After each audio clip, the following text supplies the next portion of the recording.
मला असं वाटतं की स्वागतार्ह निर्णय आहे. मंत्री महोदय प्रताप सरनाईक यांचं मी मनापासून अभिनंदन करतो की त्याने हा अतिशय धाडसी निर्णय घेतलेला आहे. आणि उरलेल्या मंत्र्यांना देखील माझा सल्ला आहे की त्यांनीही भाषेवर प्रेम दाखवून त्यांच्या खात्यामध्ये जर अशा कुठल्या प्रकारच्या गोष्टी होत नसतील आणि मराठी भाषेचा जर आदर होत नसेल तर त्यांनीही अशा प्रकारचे निर्णय घ्यावेत. महाराष्ट्रात मराठी भाषेला पहिल्या भाषेचाच दर्जा मिळणार हे दाखवण्याची एक संधी आहे सरकारला आणि त्या संधीचा सरकारने फायदा उचलावा. मला असं वाटतं की माझं पुढचं म्हणणं तेच होतं की फक्त कागदावर नकोय, ही गोष्ट कायमस्वरूपी झाली पाहिजे. आणि बघूया, कळेल पुढच्या काही दिवसामध्ये 1 तारखेनंतर या महाराष्ट्रात काय होतंय ते. पण निर्णय योग्य आहे आणि धाडसी आहे. मला वाटतं सरकारने द्यावेत ना. आता निर्णय सरकारने सक्तीचा केलाय ना, ते काम देखील सरकारचं आहे. सरकारने ते धडे त्यांना द्यावेत. फक्त ज्या वेळेला आम्ही रिक्षावाल्यांशी बोलू त्यावेळेला ते आमच्याशी मराठीत बोलतील अशी अपेक्षा आहे.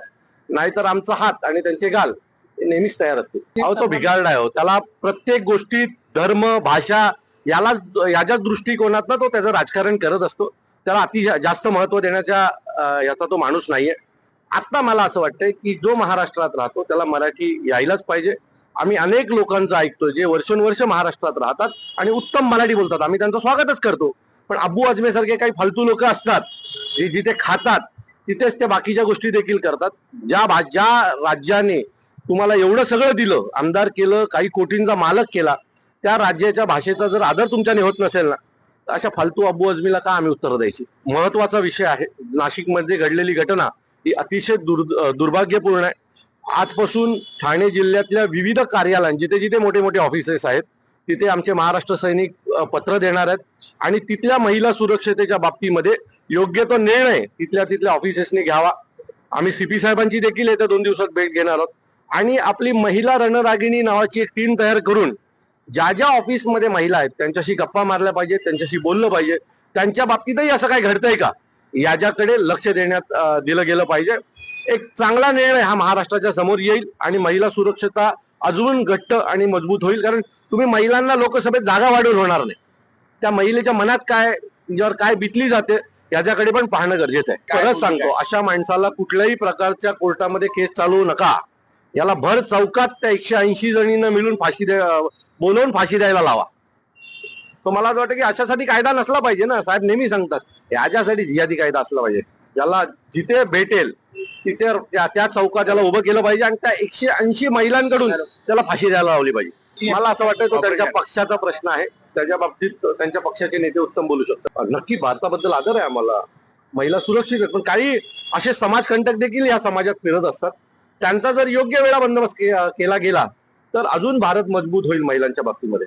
माझं मत आहे याच्या बाबतीत सन्माननीय साहेबांकडनं प्रतिक्रिया आलेली आहे. पक्षाचे नेते बोललेले आहेत आणि शर्मिला वहिनी देखील आमच्या याच्या बाबतीत बोललेल्या आहेत. सो पक्षाने याच्या बाबतीत बोलले मला उचित नाही वाटत. माझ्यासाठी महत्वाचा जो मुद्दा आहे तो ठाण्यातले ऑफिसेस जिथे महिला मोठ्या प्रमाणात काम करतात आणि 1 तारखेपासून महाराष्ट्रामध्ये लागू होणारा नवीन जो काही GR आहे की मराठी आलीच पाहिजे, त्या 2 गोष्टी माझ्यासाठी अतिशय महत्वाच्या. मला वाटतं हे त्यांच्या पक्षाचे निर्णय आहेत.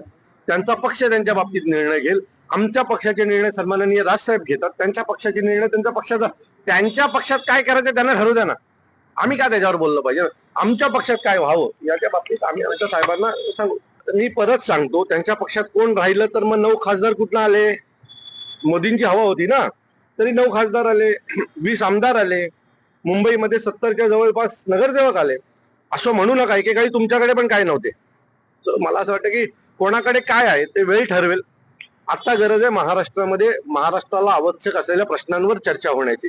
तो महाराष्ट्रात आवश्यक असलेली 2 प्रश्न जे आहेत त्याच्यावर चर्चा व्हायला पाहिजे आणि खराब या विषयावर चर्चा करून आपण महाराष्ट्राचा आणि महाराष्ट्रातल्या लोकांचा वेळ वाया घालवतो. काही होणार नाही. मी सांगतो पुढच्या पावसाळ्यामध्ये देखील अशाच मोठ्या रांगा लागतील. तुम्ही घोडबंदर रस्ता नीट पाहिलात का? एकदा जाऊन पहा. भला मोठा रस्ता केलाय, काही 1000 कोटी आणले त्या रस्त्यावर उचलेत आणि काही वेळाने तुम्ही पुढे गेल्याच्या नंतर ते बॉटलनेक होत आहे.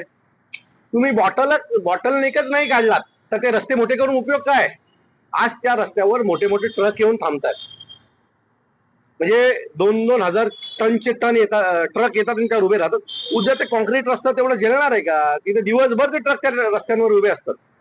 मला वाटतं घोडबंदरच्या रस्त्याचा प्रॉब्लेम कधी सॉल्व्ह होणार हे प्रश्न जसं तुम्हाला आहे तसं आम्हाला आहे. ह्या पावसाळ्यात देखील मी तुम्हाला खात्रीने सांगतो की तिथली ट्रॅफिक पूर्ण हे होणार नाही. मी काल वसईला गेलो, काल देखील मला त्या ट्रॅफिक घाटामध्ये अर्धा तास लागला, अर्धा पाऊण तास आजही लागतोय. तो जोपर्यंत तो बॉटलनेक निघणार नाही तोपर्यंत घोडबंदरची ट्रॅफिक कमी होणार नाही. रस्ते कितीही मोठे करा, रस्ते मोठे करणं हा पर्याय नाहीये. रस्त्यामध्ये अडथळा नसावा हा पर्याय. जर तुम्ही घोडबंदरला जाताना पण अडथळे, येताना पण अडथळे, 4-4 सिग्नल्स आहेत, त्या सिग्नलच्या बाबतीतला निर्णय नाही कुठला घेतला. घोडबंदर वाघबीळ नाका ते हिरानंदानी येईपर्यंत चार सिग्नल लागतात. तो 500 मीटरच्या रस्त्यात जर 4 सिग्नल लागणार असतील तर काय पर्याय होणार, कशी ट्रॅफिक फ्री होणार आहे? नाही होणार. आमचं नाव महाराष्ट्र नवनिर्माण सेना आहे. आम्ही पहिला पत्रव्यवहार करतो आणि नंतर मग आमच्या पद्धतीने जातो. आता आम्ही आमचं पहिलं काम पूर्ण केलेलं आहे, आम्ही भेट घेतलेली आहे, आम्ही पत्रव्यवहार केलेला आहे. तिसरा जो पाऊल असेल ना तो यानं करायला लावणार असेल, त्यामुळे थोडंसं थांबा.